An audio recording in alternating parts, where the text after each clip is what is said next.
Hi everyone, I'm Shanika. I just wanted to stop by and let you know that starting this Saturday, we will be doing Bible study lessons for the kids of Grace New Antioch Baptist Church. But not only for the kids of the church, but also the community, your friends, and your family members. These lessons will consist of activity sheets and coloring sheets. The lesson for this Saturday will be a general overview of the 10 Commandments. After which, each Saturday, we will study each commandment one by one. They will also be able to do activity sheets and coloring sheets. So parents, you can go over the lesson afterwards, but it'll also serve as a great refresher for everyone. Also, my friend Doug right here, he'll be there to teach at every lesson. But also, you'll see some familiar faces for your GNABC family. We hope to see you there. The lessons will be loaded at 6 o'clock p.m. each Saturday on our Facebook page at Greater New Antioch Baptist Church or on our website, www.gnabc.org. If you can't catch it live, you can catch it at your leisure on our Facebook page. We hope to see you there.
The first commandment is, you shall have no other gods before me.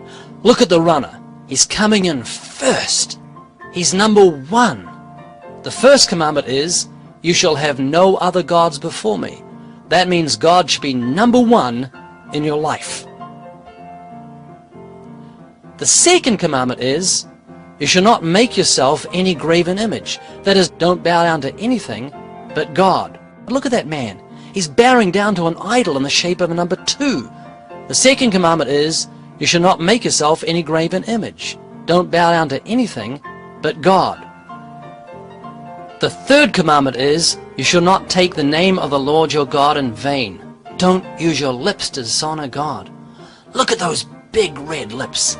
They're dishonoring God, and they're in the shape of the number 3.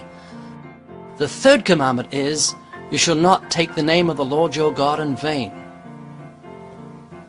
The fourth commandment is, remember the Sabbath day to keep it holy. Don't neglect the things of God. Look at that boy. He watches TV all the time and never gives special time to God. And he's inside the number 4, reminding us that the fourth commandment is, remember the Sabbath day to keep it holy. The fifth commandment is, honor your father and your mother. Look at mum and dad. Oh, they've shaped themselves into the number 5, reminding us that the fifth commandment, number 5, is honor your father and your mother. Uh-oh, look at that bomb. It could kill someone, and it's in the shape of the number 6, reminding us the sixth commandment is, you shall not kill. The seventh commandment is, you shall not commit adultery. Adultery leaves a heart broken. Always be faithful to the one you marry. Look at that heart. Inside it is the number 7, and it's broken, reminding us that the seventh commandment is, you shall not commit adultery. The eighth commandment is, you shall not steal. Look at this burglar, this thief. He's trying to steal something. His mask is in the shape of a number 8, reminding us the eighth commandment is, you shall not steal. The ninth commandment is, you shall not lie. That means we should always speak the truth. Look at that 9. He's lying in bed. He's a lying 9, reminding us that the 9th commandment is, you shall not lie. The 10th commandment is, you shall not covet. We shouldn't want what others have. We shouldn't be greedy. Look at that greedy man looking through the doorway at the diamond ring. The doorway and the ring are in the shape of the number 10, reminding us that the 10th commandment is, you shall not covet. In the first commandment of the 10 commandments, God says, you shall have no other gods but me.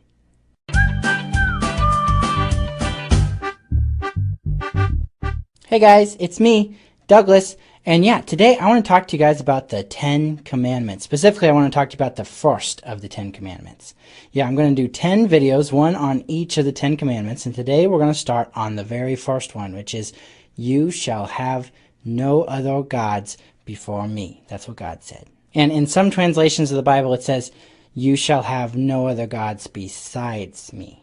Okay, so basically what it's saying is there is only one God, and that's the God of the Bible. That is our God. He's the only God ever and only. Just God is God. You know, there are lots of other religions out there, other people that they don't believe in God, or at least they don't believe in our God. You know, there's different religions like Islam, and then there's like Hinduism and Buddhism, and really there are a ton of religions, lots and lots of religions, and they all believe in different gods. You know, some of them believe in one God that isn't our God, and some people believe in lots of gods, and there's just lots and lots and lots of them, but there is only one true God, and that is our God. And we are not to honor those false gods as real gods, even if it might hurt somebody's feelings. There are some people, some places in the world where if you tell them that their God is not real, they might kill you.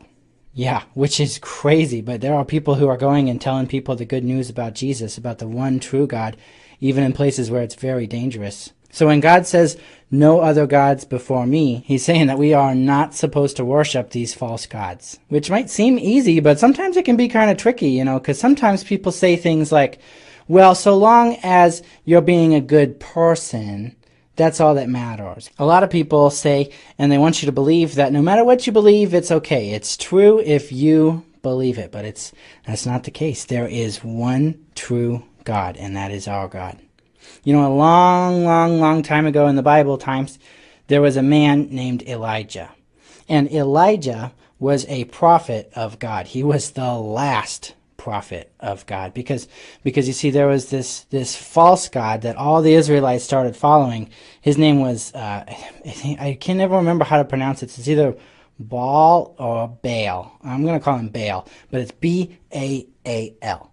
Baal. And so all of God's people started worshiping Baal because everybody else was worshiping Baal, and they thought, well, if everybody else does it, then it must be right, right?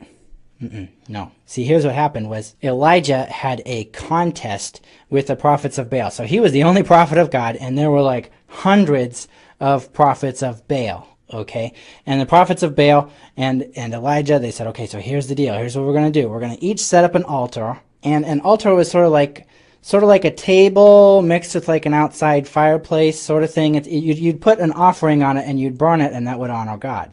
And some people, they would burn offerings to false gods, and the Israelites, they would burn offerings to the one true God. And so Elijah said, okay, let's both set up an altar, and we'll put a sacrifice on it. And instead of lighting the sacrifice on fire ourselves, we'll ask our gods to light the fire. And whoever's God answers with fire, that is the one true God. And so the prophets of Baal said, yeah, that's a good idea. Let's do that. And so Elijah let them go first, and they set up their wood, and they set up their offering, and then they all started dancing around and shouting, trying to get Baal to listen to them.